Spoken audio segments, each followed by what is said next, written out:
You knew much earlier than you want to admit. Not when it finally fell apart. Not when they pulled away. Not when the relationship ended. You knew the first time your body tightened. The first time something felt off, even though you could not explain why. The first time you felt anxious around someone who was supposed to feel safe. The first time you had to explain away what hurt. The first time you told yourself you were probably overreacting. The first time your intuition whispered that something was not right. And still, you stayed. Many people carry this question for years, sometimes long after the relationship has ended. Long after they have moved on. Long after they have told themselves they should be over it by now. They ask, why didn't I leave sooner? Why did I ignore the signs? Why did I keep giving chances to someone who kept showing me the same pattern? Why did I keep explaining away what hurt? Why did I betray myself? And beneath all of those questions is a quieter one, a more painful one. What was wrong with me? Why did I accept so little? Why did I stay where I felt unseen? If you have asked yourself those questions, you are not alone. And more importantly, there was nothing inherently wrong with you. Staying was not proof that you were foolish, or weak, or broken. It was the best strategy you had at the time to protect something you desperately wanted to believe in. It was your way of holding on to hope, and understanding that changes everything. You did not stay because you were foolish. You did not stay because you were weak. And you did not stay because there was something wrong with you. You stayed because part of you believed that love meant enduring. That if you were patient enough, understanding enough, forgiving enough, things would eventually change. That if you loved deeply enough, your love would be enough for both of you. And maybe some things did change, just not in the way you hoped. You stayed because you remembered who they were in the beginning, because you kept holding on to their potential, because you wanted to believe the version of them you first fell in love with would return. You stayed because hope can be incredibly persuasive. It can make you overlook what you would otherwise never accept. It can convince you to wait a little longer, to explain things away, to keep giving one more chance. You stayed because leaving felt more frightening than enduring, because starting over felt overwhelming, because being alone felt unfamiliar, and because sometimes the pain you know feels safer than the uncertainty you do not. Most of all, you stayed because survival may have taught you to tolerate what hurts, to doubt your own feelings, to call your intuition fear, to call your needs too much. When honesty feels unsafe, denial can feel protective, and for a while, that protection can look like love. Self-betrayal rarely happens all at once.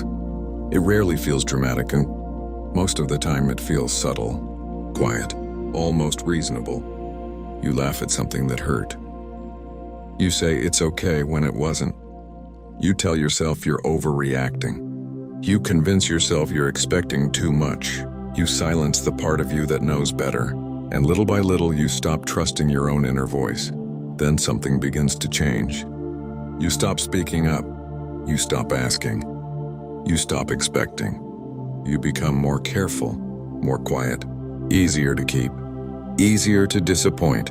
And because it happens so gradually, it can look like maturity, like patience, like understanding, but often it is self-abandonment. It is the slow process of disconnecting from yourself in order to preserve a relationship. And recognizing this does not mean you must leave immediately. It means you begin to notice the ways you have been losing yourself and start returning to yourself one honest choice at a time. And for a while, that may even feel like peace, until one day, you realize you no longer recognize the person you became. The greatest damage was not only what they did, it was what you had to keep doing to yourself in order to stay. How often you ignored what you felt. How often you silenced your own truth. How often you chose comfort over honesty. How often you abandoned yourself just to preserve something that was already hurting you. And over time, the cost became much greater than the relationship itself. The real cost was your relationship with yourself, your confidence, your clarity, your ability to know what you feel and trust it, your sense of inner safety. That is why even after the relationship ends, many people still feel lost, because they are not only grieving another person, they are grieving the version of themselves they slowly left behind. the part of them that felt clear, alive, certain, whole, and that is often the deepest loss of all. They did not suddenly change. It only felt sudden because you finally stopped explaining away what had been there all along: the inconsistency, the emotional distance, the effort that slowly disappeared, the conversations that felt emptier, the moments when you felt alone, even when they were right beside you. None of it happened overnight. You noticed it more than once. You felt it in your body before you could put it into words, that quiet tightening in your chest, that subtle sense that something was no longer the same. But each time it happened, you found a way to make it understandable. You told yourself they were just stressed, that they were tired, that relationships go through phases, that maybe you were expecting too much, that maybe the problem was you. And for a while, those explanations felt easier than the truth, because the truth was uncomfortable. The truth asked you to face what you did not want to lose. The truth asked you to admit that what you hoped for was no longer what was real. And sometimes hope can be so strong that it keeps us attached to what has already changed. So no, they did not suddenly become someone else. You simply reached the point where your honesty became stronger than your denial.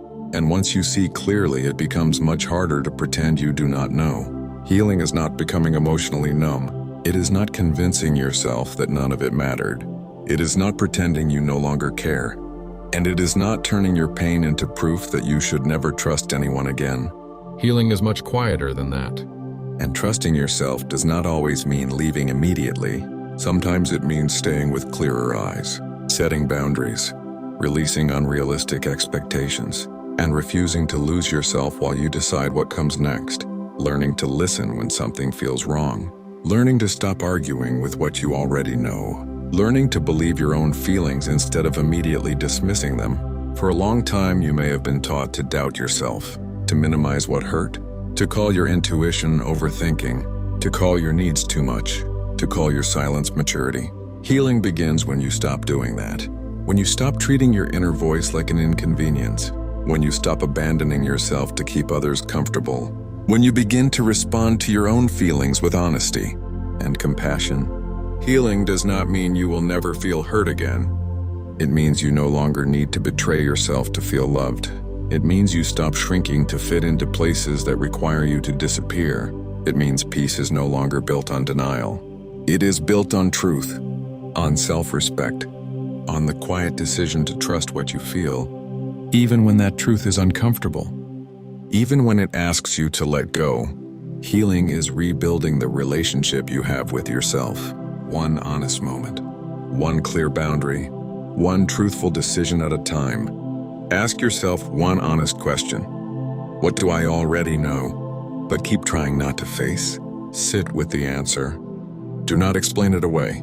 Do not minimize it. Do not rush to defend it. Just tell yourself the truth. The first step is not changing your whole life overnight. The first step is honesty. The next step is learning how to respond to that truth with clarity, patience, and self-respect. Quiet, uncomfortable honesty. The willingness to stop arguing with what you already know. The willingness to trust what your body has been trying to tell you. Healing begins the moment you stop abandoning yourself and start responding to your truth with honesty and wisdom. You are not weak for staying. You were trying to protect something you hoped was real. You were doing the best you could with what you knew at the time. But now you know more, and knowing changes everything. Because peace never comes from abandoning yourself. It begins the moment you tell yourself the truth. The moment you stop explaining away what hurts. The moment you choose to listen. Not to react impulsively. Not to change everything overnight. But to respond with honesty, to protect your peace, and to choose wisely. And this time, you do not leave yourself behind. If this resonated with you, you're not alone. And if you're ready to rebuild trust with yourself, subscribe. This is what we do here.